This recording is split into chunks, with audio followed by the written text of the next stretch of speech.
I just got the Rise of Skywalker on Blu-ray and I just rewatched it, so the time is now ripe to rank the entire Skywalker Saga worst to best. Now this will certainly open the door for some, shall we say, passionate discussion. Well, let's have that politely in the comments below. How would you rank the Skywalker Saga worst to best? Welcome to Durbania, I'm Durbin, and this is my ranking of the Skywalker Saga worst to best. Now, there's definitely going to be spoilers ahead in this, just letting you know in case you haven't yet seen The Rise of Skywalker, which case I'd say definitely check that movie out, and I'm excited to rank these movies worst to best. I'm also super excited about the fact that we actually have a Skywalker Saga, that it is 9 movies long. Sure, these movies, aside from like the original trilogy, they are certainly divisive. But on the one hand, think about this. How cool is that? That there is a movie saga out there that is good enough to have this many strong opinions attached to it. That is good enough that a whole media empire spent $4 billion for the full rights so that they can try to make the story go forward. I mean, how cool is that a story has reached us and struck just that right chord all these decades later? So let's keep that in mind as we rank these films worst to best. Number 9, Attack of the Clones. This one falls in my last place for a myriad of reasons. If I was trying to find something positive about this, it's definitely Palpatine. To really see that dude playing both sides as he's growing in power in the Senate and getting more and more power from the Senate, thus the Galactic Empire forming, him getting power of the clone army, like to see that really begin and also understand that he's Darth Sidious, you see the true genius and villainy of Palpatine.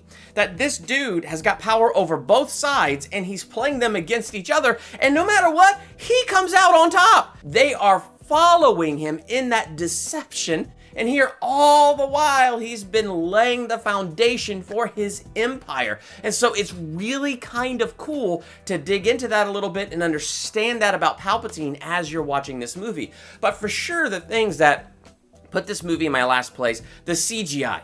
My gosh, the Clone Wars look better than this movie.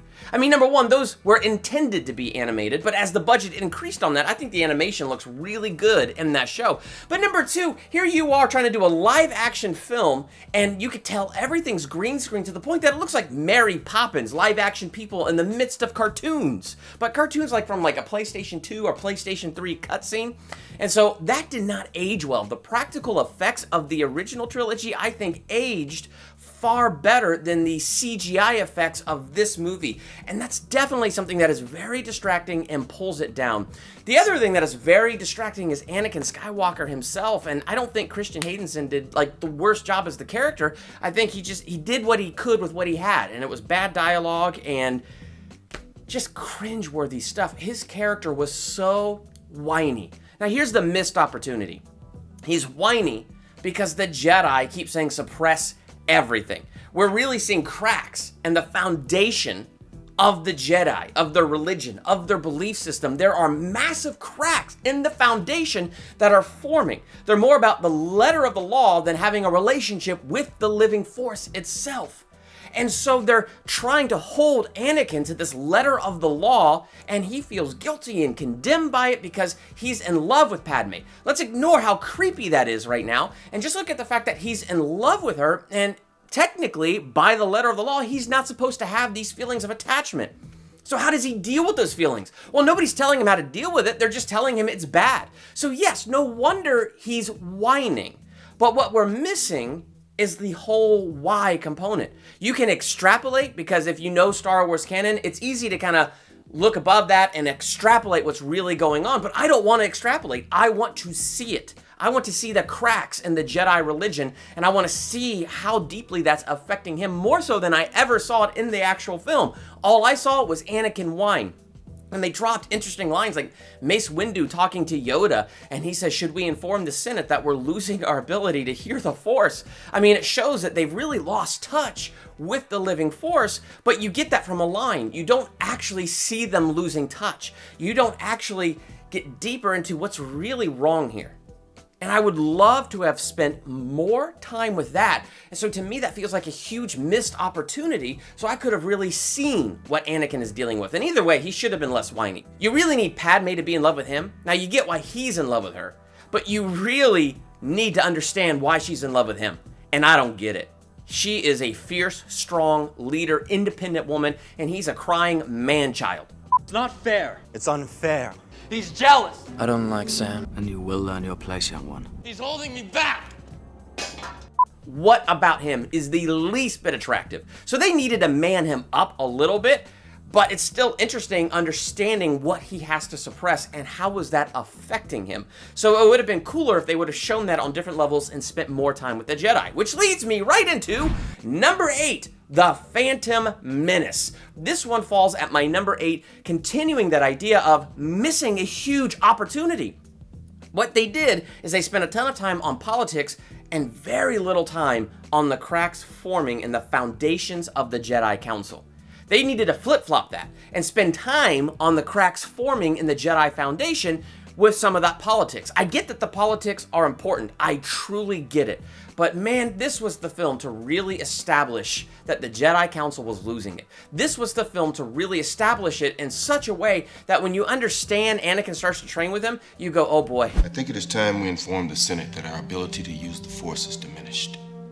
Only the Dark Lord of the Sith knows of our weakness. I get it now. Like, it would have been cool to have got that at the end of that movie, and that you feel kind of bad for Anakin because you see his good heart, you see that they mean well, but you see that they're having more empty religion instead of relationship with the living Force. So there's a whole bunch of stuff they're absolutely missing out on and telling everybody to suppress everything and go only by the letter of the law. You could really start to see the damage, but they didn't do that. And I feel like that is where there was a huge missed opportunity, and I really would have liked that. Saving grace of the Phantom Menace is always going to be Liam Neeson as Qui-Gon Jinn. But even bigger than that, freaking Darth Maul. Oh yeah, Duel of the Fates. Nothing can take that away from that movie. That whole segment was fantastic. I wish Darth Maul was more of the apprentice through the trilogy, and then Darth Maul finally would have died in Revenge of the Sith with Anakin cutting off his head instead of Dooku. Not that Dooku was a bad character, he was interesting, but I just really like Darth Maul. He could have been the Vader of this series until Anakin took over and literally became Vader. And so that would have been more interesting, I think, and could have gotten us more attached to that character because he was just, oh, he's so downright awesome. And when you get into the Clone Wars, oh, he is so freaking dark in the Clone Wars. I'm telling you. So I feel like missed opportunity in not carrying him through the whole trilogy, but he was definitely one of the brightest spots, which is on dark side, brightest spots of the Phantom Menace. Coming in at number 7, Revenge of the Sith. I think that overall Anakin is still a bit too whiny and a bit too crybaby-ish in this one. And I think, again, it has to do with some of the bad dialogue and stuff that's going on. But what's really interesting, it's the dynamic between Anakin and Palpatine. I mean, you really spend time on that relationship in this movie. The weak part of that is, in the other movies, yeah, it's there, but all of a sudden it's developed here, and you're just kind of coming in the middle. That's what I like about the Clone Wars. It fills that in. And so now the Clone Wars have actually made more sense out of that to me. The Clone Wars are just awesome. They're awesome. If they're on Disney Plus, you should watch them in this time of quarantine, shelter at home. You should check out Clone Wars. Anyway, I do like Revenge of the Sith because it's more time in Anakin's head. It's more time of what I was saying we needed to do in the other movies. Exploring the cracks in the foundation of the Jedi religion. Exploring how this is really impacting Anakin. Exploring his fears and his deepest fears. How the Jedi isn't really reaching his heart, but the enemy knew how to reach his heart and take advantage. All of that was incredibly interesting, and it makes this movie really dark. It makes the story a lot deeper. Plus, I do love the lightsaber fight scene between Anakin and Obi-Wan. I think it's pretty darn amazing. I don't know what else to say about it. I was going to say, like, the emotion is there, but sometimes the corny lines take me out a little bit. But I understand, like, what's trying to be portrayed there. And so I feel like the overall emotion of that is pretty deep, watching him have his final transformation. Number 6, The Last Jedi. there's things I like about this movie, and what I like about this movie is definitely the exploration of Luke Skywalker. Kind of him starting this film in a darker place doesn't bother me at all. It makes sense to me because we're all human, none of us is perfect, and here he is, this living legend. And maybe his ego got in the way a little bit. And maybe he still has a little post-traumatic stress from all that stuff with Vader. What I think this sequel trilogy should have done is shown us a little bit more of the background of Snoke and how Snoke really got a hold of Kylo Ren.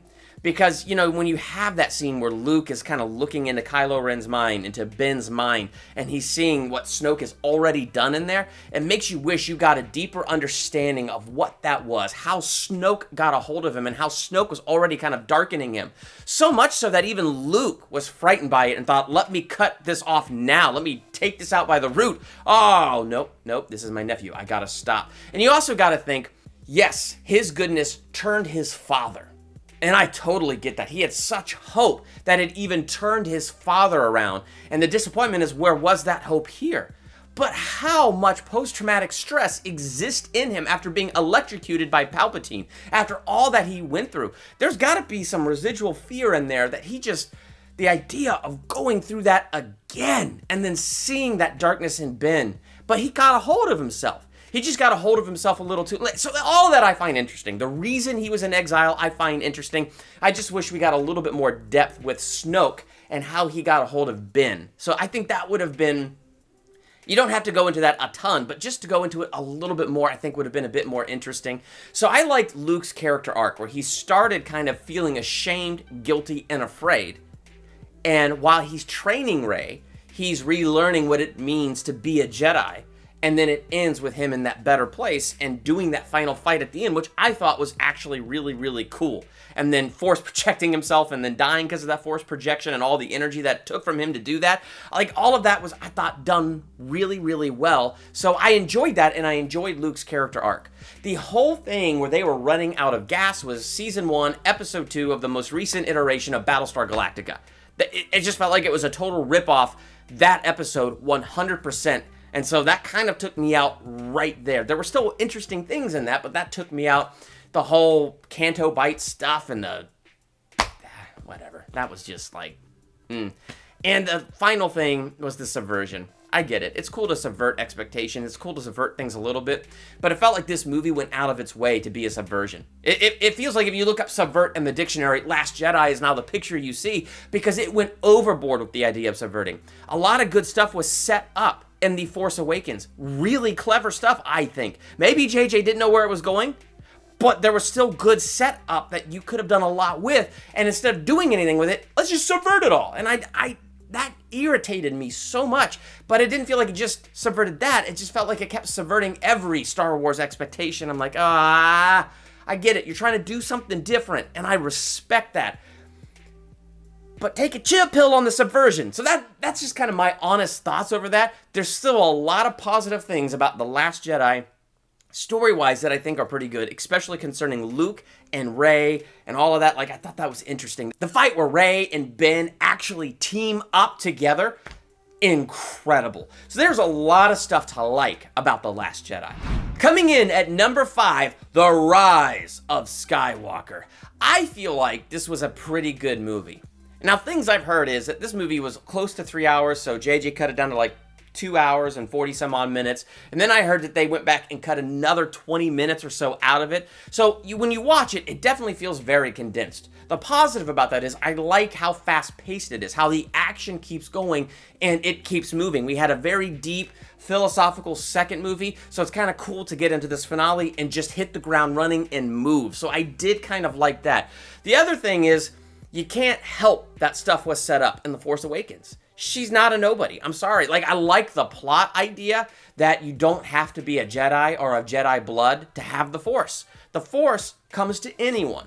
Seeing that kid with the broom at the very end of Last Jedi, that's cool, and I like that. It's not that I dislike that plot, but the setup of The Force Awakens doesn't allow for Rey to be a nobody. She is a somebody. And part of that setup is just how naturally the Force came to her, the fighting came to her. It drove a lot of people crazy, but when you really look at it and go, why is this so natural to her? You know it's all set up. And then to subvert all of that was kind of tough for me in The Last Jedi. And so you have to go back to it. You just have to. Because no matter how much you want to subvert that, it doesn't matter. It was set up in The Force Awakens. It has to be answered. She is not a nobody, no matter what anybody says. She is a somebody. We need to figure out who she is. The idea of making her a Palpatine, I thought was pretty clever. It shows that just because you're a Skywalker doesn't mean you're necessarily going to be the good guy. Just because you're a Palpatine doesn't necessarily mean you're going to be the bad guy. The label placed on there doesn't define who you are. You have free will and choices. And I think that's what this shows. She was Palpatine. The dark side was in her blood. She was drawn to the darkness. We saw that pretty strong in The Last Jedi. She is drawn, one of the interesting things about The Last Jedi, another positive in Last Jedi column, but she was drawn to that darkness. Her being a Palpatine shows why she would kind of just be genetically predisposed to be drawn to that. It also shows the sheer raw power that is running through her and why that would be something that comes to her so naturally. And so I thought her being a Palpatine was poetically really nice in storytelling, and at the same time, it explained a lot. And so I enjoyed the fact that she was Palpatine. I enjoyed that they brought Palpatine back. I really think Palpatine probably should have been a reveal at the end of The Last Jedi, and then that way we would have gone into this with that expectation, and we could have dug a little bit more into that, like had a setup over there, and then that would have been more... There's definitely, you could tell they came up with these things last second and stuff, but I feel like knowing that they set up a lot of stuff in The Force Awakens that they have to answer, it's like, I feel like they did the best that they could, and nothing is going to make everybody happy and meet everybody's expectations. So if you don't like it, that's no big deal. I enjoyed it. I think it's good. I don't think it's the best one ever made, but I do enjoy it. And for this sequel trilogy, I didn't think it was a bad conclusion. Number 4, The Force Awakens. Definitely my favorite in the sequel trilogy. It just felt like a love letter to Star Wars. And I don't mind at all that it followed a lot of the similar beats of A New Hope, because it did a good job following those similar beats. I feel like following those beats gave us the nostalgia we all wanted after the prequels. Because you know what we love? We love Star Wars. We love the original Star Wars. Our love for the original Star Wars is what spawned prequels. It's what spawned sequels. And so because of our love for that, it was cool to see J.J. Abrams show that love in The Force Awakens. And I felt that love. And that's what I liked the best about The Force Awakens, is that overall feeling of this kind of love letter to that original trilogy, to Star Wars. It was cool to see original cast members return. It was just so much fun to experience that on the big screen. When the first trailer dropped and you have Han saying, "Chewie, we're home," and then to have that in the movie, I was still cheering in the movie. For all of its weaknesses, and it has weaknesses because every movie does, I thought it was overall an incredibly fun movie. It felt like Star Wars. It felt like a love letter to Star Wars, and it was just a lot of fun meeting all of these new characters. And I remember watching it for the first time, loving this setup, loving the fact that Rey was so natural with the Force, that she just knew what to do with it, which deepened my mystery of who was she.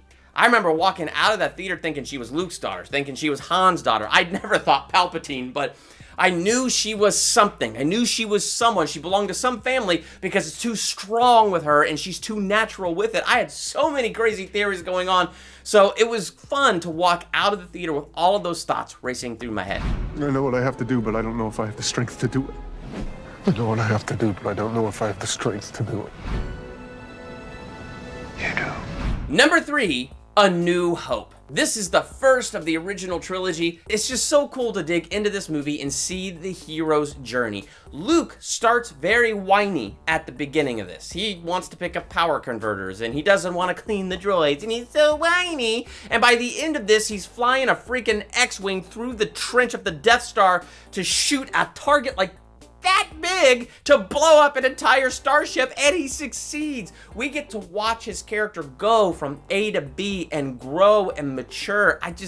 It's so cool. Han Solo, Harrison Ford. This is why I didn't think we needed Solo, because he is the young Han Solo. I didn't need a Han Solo origin. I love that as my Han Solo origin. It was amazing to see that character, to meet Chewbacca. I mean, everything legendary about Star Wars began here. Without this movie and without its success, we wouldn't be anywhere else. Number 2, Return of the Jedi. You know, one of the things I love most about Return of the Jedi? the final showdown of dark and light that must occur in this. I mean, that is really what wins me over above everything else in this film. When you have Palpatine, you have Vader, and you have Luke, and they're all together. And here's Palpatine making Luke watch the war outside, explaining to Luke this is all a trap and your friends are going to lose and blah, blah, blah. Everything he said to Rey at the end of the Rise of Skywalker. All of that stuff he's saying right here. And I think what's cool about the Rise of Skywalker in this scene is they get connected, because now you begin to understand the power of the dark side. If Luke struck Darth Sidious down in anger, he would have done it in the power of the dark side. It would have given the dark side power over him. So this is a battle of the heart. He can't overcome evil with an evil motive. He's got to figure out how to overcome evil with good, because it's the only way to overcome the dark side. The only way to overcome darkness is to turn on the light, not to fight it with more darkness. And I think that's the whole symbolism there, and that's why it comes back to that exact same thing in the Rise of Skywalker. Rise of Skywalker takes it to that next place where Palpatine wants his spirit to pass over to Rey. And it's because if she struck him down on the dark side, it would have given him the power to do so. So it's about having to resist that darkness to overcome that darkness with light. And so it was cool to see Luke battle that in himself, wanting to strike down the Emperor, angry at the Emperor, hating the Emperor, but having to face his fears, face his hatred, and face the darkness in himself, and then overcome it so that he could overcome evil with good. And in the end, he didn't strike down the Emperor. It was his father. And his father didn't strike the Emperor down in hate. His father threw the Emperor down the pit to save his son in love. In fact, when he got hit by that lightning and it killed him, it was a sacrificial love of him sacrificing his life. It was truly overcoming evil with good. And that was like the most powerful symbolism. And it was cool to see that repeated in Return of the Jedi and the Rise of Skywalker. You can't just overcome evil with evil. You must overcome evil with good. You failed, Your Highness. I am a Jedi, like my father before me. I'm all the Jedi. Last but never least, number one, The Empire Strikes Back. It's just my favorite. It really, really is. I mean, I love the action in it. I love the adventure in it. I love going to Cloud City with Han Solo. It's really sad when he gets frozen in carbonite, but we get the epic line, I love you. I know. Like, it's just so good. And then Luke having to face his father, not knowing it's his father. All the secrets kept. Like, it's just incredible. I love that lightsaber fight scene. But the best part of it is Luke training with Yoda for me. Do or do not. There is no try. Getting deeper into the Force and what is the Force, the difference between the dark side and the light side. The dark side isn't really stronger, but it's more seductive. The light is what's truly stronger, but you really gotta walk in it. And then him facing Vader in that tree, like going in the tree, and I'm convinced he faced Vader because he took his weapons with him. Yoda said, you won't need to take your weapons with you. But he just kind of shrugged his shoulders and took his weapons with him. And one of the lines Yoda said was, you take, what's in there is only what you take with you. So he kind of brought that upon himself. All of that, incredibly deep and interesting. And I think that's what I love best about Empire Strikes Back. How do you follow up to a classic like A New Hope? You follow up by going deeper into the lore, you go deeper into the Force, you go deeper, and you really show what that relationship with the Force should be. Which is what makes me look at the prequels and go, that's what you were missing. Look at the depth they went into with the Force, with Luke training with Yoda, learning the difference between the dark side and the light side and how to walk truly in the light. They were missing the fact that they needed to get into that in the prequels. And so that's what I love about Empire Strikes Back. And what I love about this saga as a whole is what I was just talking about, the battle between dark and light, the symbolism that is there. You know, the Bible is pretty clear that our warfare is not against flesh and blood, but against powers and principalities and spiritual darkness. That's what the real war is against. That's what it is in Star Wars. It manifests itself in reality. So they have armies fighting each other and Jedis with lightsaber fights. So it manifests that way. But the way the war is won is when the heart is won. The only way that Anakin lost and everybody plunged into darkness was because he lost the battle in his heart. He gave into his fear to to try to keep his wife, and he lost her and everything else. He gave into his fear, he gave into his anger, and when he truly gave into that, the dark side took him. Luke had the same opportunity to give into it, but he chose the light, and no matter how difficult it was, he overcame it, and that's how they won that war, him choosing the light side. You were right about me. Same thing with Rey. She rose up in the Force. She let the Force fill her as she stood up with those two lightsabers and, did that whole amazing thing. Like, what made that powerful for me is you're seeing, like, if she had struck down the Emperor because he killed her parents, and that's what left her feeling alone, abandoned, insecure, she had every reason to hate him and to want to strike him down in vengeance. But striking him down in unforgiveness, hatred, and vengeance would have only given him the authority to possess her and take over her. The fact that she overcame that and overcame darkness with light, good with evil, shows you that the battle isn't really just against the armies. The battle is those spiritual forces. And that's how it is in our lives. The battle might manifest in physical ways, in different ways, but where the battle is won, it's won in the heart.